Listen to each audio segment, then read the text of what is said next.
Hi guys, in this video I want to walk through the Family Resource Guide. This assignment always causes confusion, and so I want to make sure that I'm very clear about expectations of what it is that you need to do.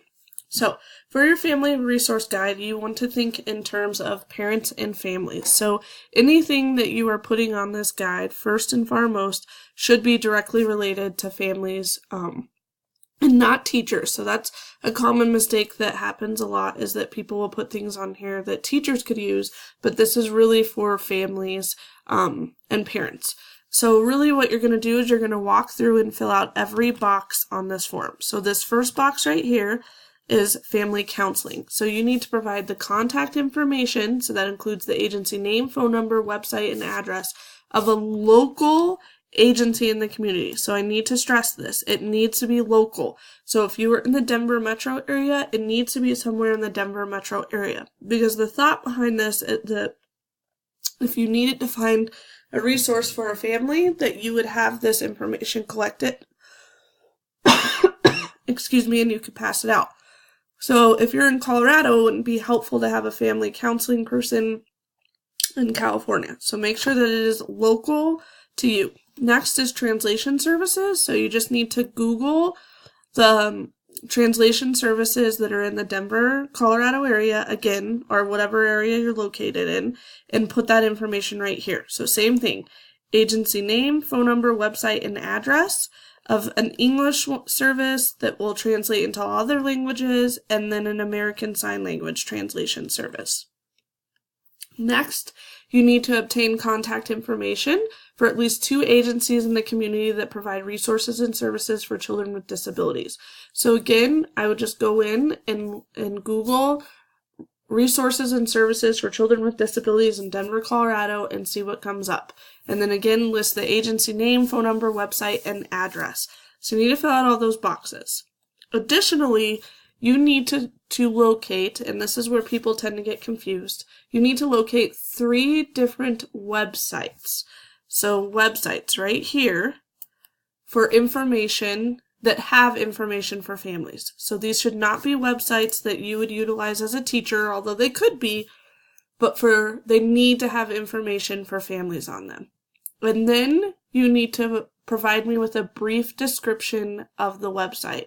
So one example of a website you could use is NAEYC. We've been talking about it a whole lot this training, which is fine.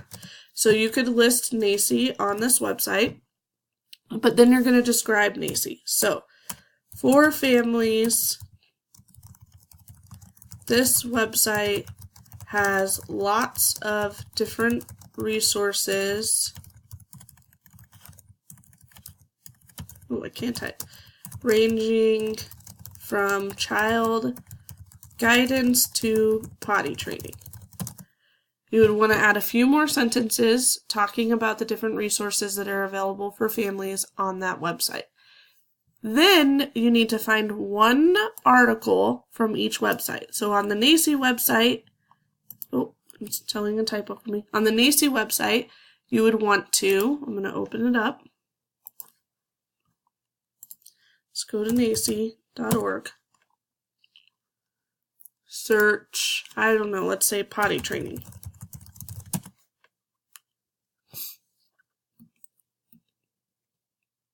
Here's a blog, many ways to be a parent, that is, and it talks through. So this looks like it's information for parents on different things, which is totally works. So make sure the article or resource that you are choosing is meant for parents, okay? Additionally, one of the articles needs to be related to guidance. So that means, let's see, 0 to 3 is another good website you could list. You could come here and search child guidance, see what comes up, make sure that it's for parents. So let's see if any of these do that. Supporting a child to, this is probably better. The Discipline Dilemma, Guiding Principles for Finding an Approach that Works for Your Individual Child and Family. So this article relates to guidance, and you could use that as one of your websites, so 0 to 3, and then one of your articles.